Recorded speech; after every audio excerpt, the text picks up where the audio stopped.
صلی اللہ علیہ وعلی آلہ وسلم۔ اللهم صل على محمد وعلى آل محمد كما صليت على إبراهيم وعلى آل إبراهيم إنك حميد مجيد۔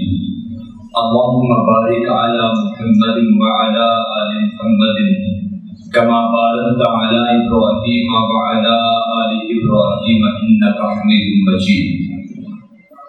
أما بعد فإن خير الحديث كتاب الله وخير الهدي هدي محمد صلى الله عليه وسلم وشر الأمور محدثاتها وكل محدثة بدعة وكل بدعة ضلالة والضلالة في النار۔ اللهم أجرنا من النار۔ أعوذ بالله من الشيطان الرجيم۔ بسم الله الرحمن الرحيم۔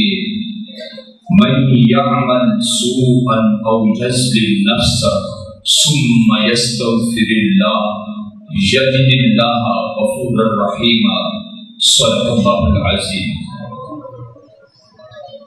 آسمان کے ستاروں کی تعداد سے زیادہ، زمین کے ذرات کی تعداد سے زیادہ، پانی کے قطرات کی تعداد سے زیادہ، جنوں، انس اور فرشتوں کی تعداد سے زیادہ درود اور سلام ہوں آقائے دو جہاں، سرور کون و مکان، رحمت دو عالم، سرور دو عالم حضرت محمد رسول اللہ صلی اللہ علیہ وآلہ وسلم کی ذات مقدسہ پر۔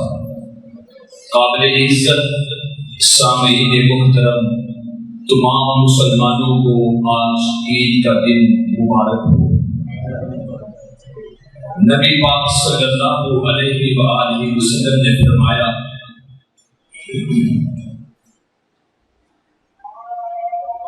کہ جب عید کا دن اہل ایمان کے اندر آتا ہے تو اللہ تعالی فرشتوں کی جماعت کو اکٹھا فرما دیتے ہیں۔ اکٹھا فرما کے اللہ تعالیٰ ان سے پوچھتے ہیں، اگر ایک مزدور دن کے وقت مزدوری کرے تو شام کو اسے مزدوری ملنی چاہیے یا نہیں؟ تو فرشتے فرماتے ہیں، یا رب العالمین، جو مزدور مزدوری کرے اسے شام کو مزدوری ضرور ادا کرنی چاہیے۔ اللہ تعالیٰ فرماتے ہیں کہ میرے ان گناہ گار بندوں نے ماہ رمضان میں روزے رکھے، تسبیح و تحمید کی، ذکر اذکار کیا، صوم و صلاۃ کے پابند رہے، میرے خوف اور میری محبت پہ ڈرتے رہے، اور ان میرے بندوں نے کوئی ایسا کام نہیں کیا جو میرے حکم کے خلاف ہو، تو میں رب ان اپنے گناہ گار بندوں کو بھی مزدوری دینا چاہتا ہوں۔ تو رب العالمین اپنے بندوں کو مزدوری کیا دیتے ہیں؟ رب العالمین فرماتے ہیں، میرے فرشتوں گواہ ہو جاؤ، کلمہ پڑھنے والے ہر بندے کو جو عید کی نماز میں شامل ہوتا ہے، دعا میں شامل ہوتا ہے، یہ مزدوری مانگنے کے لیے میرے سامنے آئے ہیں، سب گواہ ہو جاؤ، میں نے اپنے ان سب بندوں کو معاف فرما دیا۔ یہ اللہ تعالیٰ کی بے پایا رحمت ہے، یہ اللہ تعالیٰ کی خصوصی رحمت ہے کہ جیسے روزہ رکھا اللہ تعالیٰ نے فرشتوں کو بتا دیا، میرا بندہ حج کرے اتنا اجر لکھ دینا، نماز پڑھے اتنا اجر لکھ دینا، سنت نفل پڑھے اتنا اجر لکھ دینا، قربانی کرے اتنا اجر لکھ دینا، صدقہ کرے اتنا اجر لکھ دینا، خیر خواہی کرے اتنا اجر لکھ دینا۔ لیکن جب روزے کی باری آتی ہے، شام کے وقت اجر لکھنا شروع کرتے ہیں تو اللہ تعالیٰ کی بارگاہ میں پھر التجا کرتے ہیں، یا اللہ پاک تو نے روزے کا تو اجر بتایا ہی نہیں، حج، زکات، عمرہ، نماز، روزہ، کلمہ، خیرات، صدقات، جہاد، حج، ہر نیک عمل کا تو نے بتا دیا، لیکن تو نے یہ نہیں بتایا کہ روزے کا کیا اجر لکھنا ہے۔ رب العالمین فرماتے ہیں الصوم لی وانا اجزی بہ، میرے بندے کا صرف اتنا لکھ لو کہ اس نے روزہ رکھا تھا، اس کا اجر اور ثواب میں خود رب قیامت والے دن اپنے بندے کو عطا فرماؤں گا۔ ایک اور محدث نے اس کی تشریح کی، وہ کہتے ہیں الصوم لی وانا اجزی بہ، اللہ فرماتے ہیں میں اپنے بندے کی جزا میں خود آپ آ جاتا ہوں، جس کی جزا میں خود پروردگار عالم آ جائے تو کیا اس کی بخشش نہیں ہو سکتی؟ میرے بھائیوں، اللہ کی بخشش تو گناہگاروں کو تلاش کرتی ہے، ہم ہی ہے نا، ہم نے اللہ کے ساتھ کبھی صلح نہیں کی۔ میرے بھائیوں، میری بہنوں، اللہ کے ساتھ صلح کر لو، بس اللہ کے ساتھ صلح کر لو، دنیا بھی کامیاب، عقبہ بھی کامیاب، اور کتنی بہت ایک انسان کے لیے عزت اور عظمت کی بات ہے۔ حضرت علی رضی اللہ تعالیٰ عنہ فرماتے ہیں الحمدللہ رب العالمین الرحمن الرحیم، اگر کسی کو پتا چل جائے کہ الرحمن الرحیم کی کتنی شان ہے، اور الرحمن الرحیم کا پتا چل جائے کہ اللہ کتنا مہربان ہے، رحیم ہے، کریم ہے، تو مسلمان تو بڑی دور کی بات، کافر بندے بھی اللہ کی ذات پہ یقین کر کے بیٹھ جائیں، اللہ قیامت پر دن ہمیں بھی جنت عطا فرما دے گا۔ لیکن میرے بھائیوں، جہاں پہ ہم عبادت کرتے ہیں وہاں لوگوں کے حقوق کا خیال کیا کرو، حقوق کا خیال کیا کرو۔ ایسے روزے کی تو اتنی شان ہے، نبی صلی اللہ علیہ وآلہ وسلم نے فرمایا قیامت والے دن روزہ دار بندے قبروں سے اٹھتے ہی جنت الفردوس کے دروازے تک پہنچ جائیں گے، اور جنت کے نگہبان اور نگران فرشتے ان سے پوچھیں گے من انتم، کون ہو تم؟ وہ کہیں گے نحن من امت محمد، ہم تو حضرت محمد صلی اللہ علیہ وآلہ وسلم کے امتی ہیں۔ اچھا تو بتاؤ اللہ تعالیٰ نے کیا آپ کا حساب کتاب دیا؟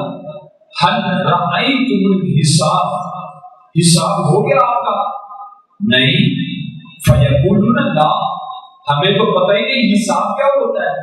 اچھا حل رأیتم الصراط، بتاؤ پھر پل صراط کے اوپر سے گزرے ہو یا نہیں؟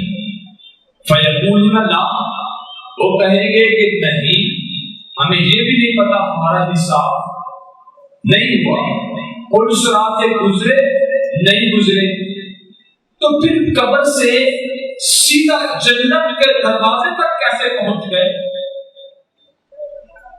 وہ فرشتے حیران ہو کے پوچھیں گے بیما وجدتم ہذہ درجات، بتاؤ تو صحیح تم نے یہ درجات کیسے پا لیے؟ وہ آگے سے بول کے کیا کہیں گے؟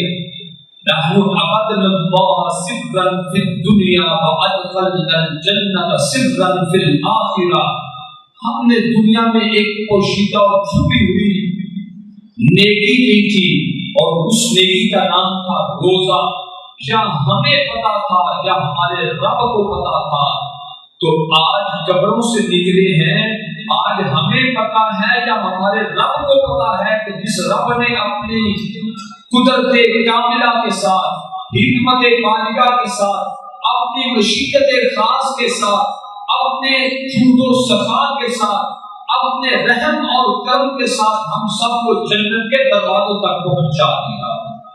ہم نے ایک پوشیدہ نیکی کی تھی روزے والی، اللہ نے بغیر حساب کے ہمیں جنت کے دروازے تک پہنچا دیا۔ تو میرے بھائیوں، ایک بات جو بہت زیادہ ضروری ہے، سمجھنی بہت زیادہ ضروری ہے، وہ یہ ہے کہ جو ہمارا رب رمضان میں تھا، رمضان المبارک کے بعد بھی ہمارا وہی رب ہے۔ اس لیے جیسے نماز، صوم و صلاۃ، ذکر اذکار، خدا خوفی، صدقہ خیرات، جو نیکیاں ہم نے ماہ رمضان میں کی، رمضان کے بعد بھی وہی نیکیاں جاری رکھی۔ انشاءاللہ کچھ دور نہیں ہے، ادھر سے آنکھیں بند ہوگی، ادھر سے اللہ کا سلام آ جائے گا، جنت کا پیغام آ جائے گا، اور یہ مومن بندہ اللہ کی جنت میں داخل ہو جائے گا۔ اللہ اکبر۔ اپنے اعمال میں اخلاص پیدا کریں، توبہ کریں، قدم قدم پہ توبہ کو ملحوظ خاطر رکھیں، توبہ کو قائم رکھیں۔ آج سعودی عرب کی حکومت نے سونے کی تاروں کے ساتھ مقام ابراہیم کے سامنے بیت اللہ کی دیوار کے اوپر سونے کی تاروں کے ساتھ موٹے اور چینی حروف کے ساتھ ایک قرآن کریم کی آیت لکھ دی ہے۔ جو بھی حج کرنے کے لیے جاتا ہے، عمرہ کرنے کے لیے جاتا ہے، وہ بیت اللہ کے کالے غلاف کے اوپر سونے کی تاروں کے ساتھ لکھی ہوئی قرآن کریم کی یہ آیت پڑھ لیتا ہے۔ وہ آیت کیا ہے؟ اس آیت کا ترجمہ کیا ہے؟ قرآن کریم۔ اعوذ باللہ من الشیطان الرجیم، بسم اللہ الرحمن الرحیم۔ رب العالمین فرماتے ہیں، فرمایا من یعمل سوءا او یظلم نفسہ۔ اس قرآن کی آیت کا ترجمہ یہ ہے کہ جس بندے نے زندگی میں بہت ٹھوکریں کھائی ہوں، اپنے چھوڑ گئے، بیگانے چھوڑ گئے، اپنوں نے منہ پھیر لیا، بیگانوں نے ناتا توڑ لیا، کوئی اس کا پرسانے حال نہیں، اور پوری کی پوری زندگی گناہوں کے اندر مبتلا رہا، گناہوں کی دلدل کے اندر پھنسا رہا، گناہوں کے اندر اپنے جسم کو آلودہ کرتا رہا۔ من یعمل سوءا او یظلم نفسہ، جس بندے نے اپنی جان پر لاکھوں کروڑوں ظلم کیے ثم یستغفر اللہ، پھر وہ معافی مانگنے کے لیے اللہ کے سامنے آ جاتا ہے، یجد اللہ غفورا رحیما۔ رب العالمین فرماتے ہیں کہ میرا رب بہت بخشنہار ہوں، اپنے گناہگار بندے کی توبہ کو فوراً قبول کر لیتا ہوں۔ غلاف کعبہ گناہگاروں کو تسلی دے رہا ہے کہ اے گناہگار، تو اللہ کے گھر بیت اللہ میں آیا ہے حج کرنے کے لیے، عمرے کرنے کے لیے، لیکن یجد اللہ غفور الرحیم۔ آج تو اپنے رب کو ناراض نہیں پائے گا، بلکہ راضی اور مہربان پائے گا۔ اللہ کی رحمت گناہگاروں کو تلاش کر رہی ہے۔ رب العالمین فرماتے ہیں، اے گناہگار، تیرے گناہ بہت زیادہ ہیں تو تیری رحمت کا بھی کوئی ٹھکانہ نہیں۔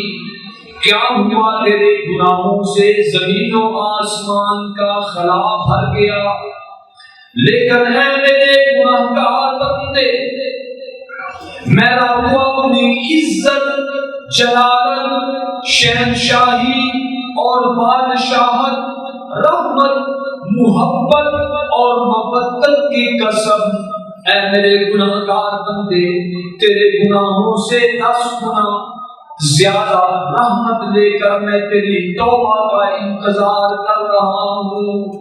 کتنے پیار سے فرمایا رب العالمین نے، نبی عبادی انی انا الغفور الرحیم،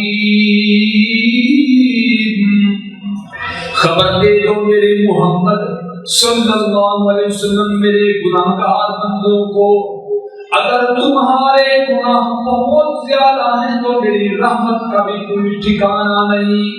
اتنی جلدی کوئی بھی انسان پر راضی نہیں ہوتا جتنی جلدی رب العالمین اپنے گناہگار بندے کی توبہ پہ راضی ہوتے ہیں۔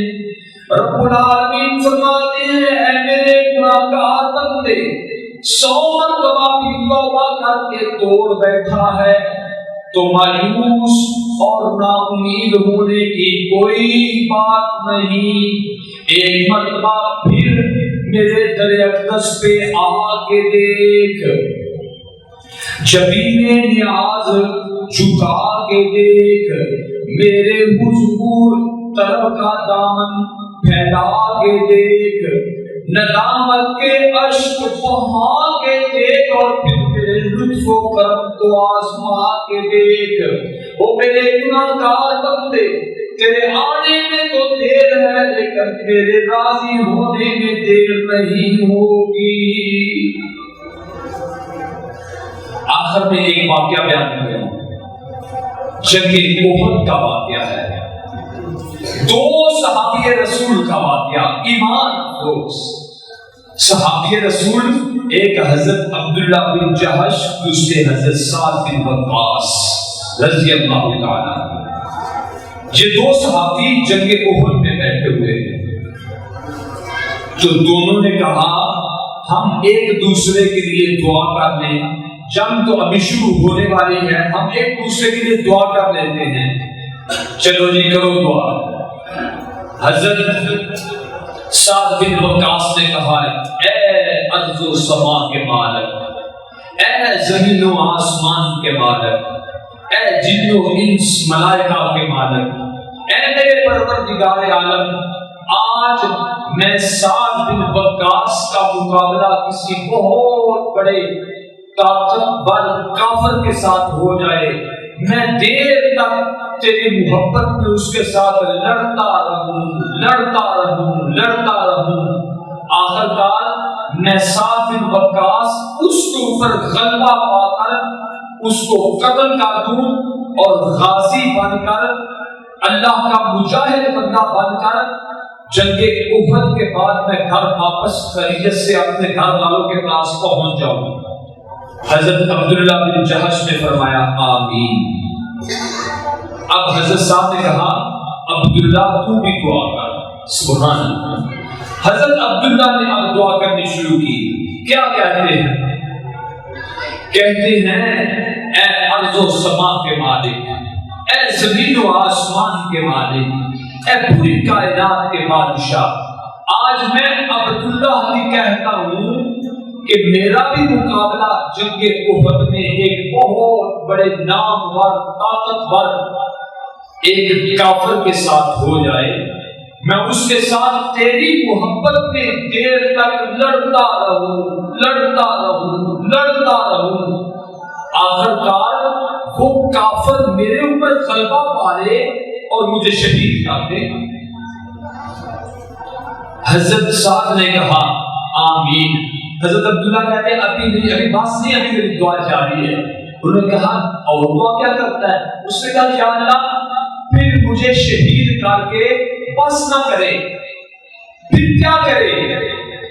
پھر یہ کرے کہ میری گردن بھی کاٹ دے، میرے بازو بھی کاٹ دے، میری ٹانگیں بھی کاٹ دے، میری زبان بھی کاٹ دے، میرے دانت بھی توڑ دے، میری آنکھیں بھی پھوڑ دے، میری انگلیوں کا ایک ایک پور کاٹ دے، پھر یہی بس نہ کرے میرے پورے جسم کا کیما کر دے، چور کر دے۔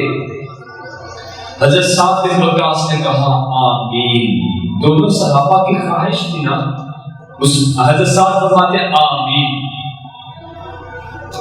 بعد میں جب جنگ احد ختم ہو گئی نا، اللہ نے اپنے دونوں صحابہ کی دعا کو شرف قبولیت سے نوازا۔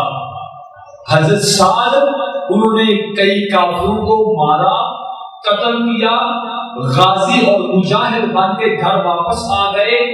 دیکھا تو حضرت عبداللہ بن جہش رضی اللہ تعالی عنہ وہ شہید ہوئے پڑے ہیں، اور کافر نے اتنی بے دردی کے ساتھ شہید کیا کہ ان کی آنکھ بھی پھوڑ دی، ان کے سر کو بھی کاٹ دیا، ان کے ایک ایک عضو کو کاٹ دیا، پور کو کاٹ دیا۔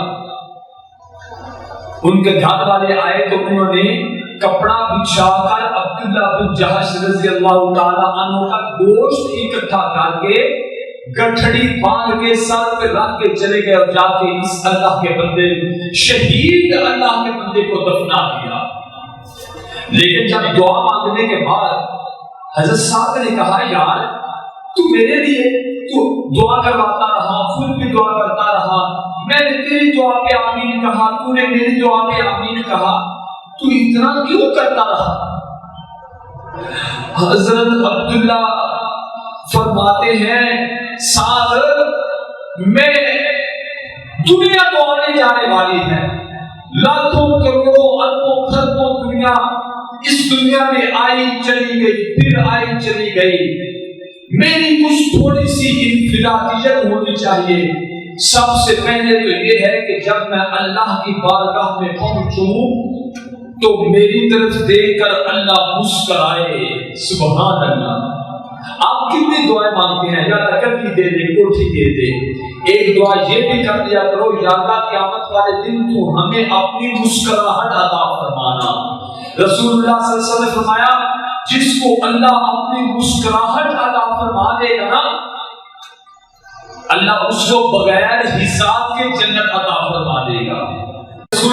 وہ کہتے ہیں، میں نے اس لیے دعا کی تھی کہ وہ مجھے قتل کر دے، مجھے شہید کر دے، میری لاش کا مسئلہ کر دے، میرے جسم کو چور چور کر دے، اس لیے کہ جب اللہ کے سامنے پہنچوں تو اللہ بڑی محبت کے ساتھ فرمائے، میرے بندے عبداللہ، میں کہوں جی میرے اللہ۔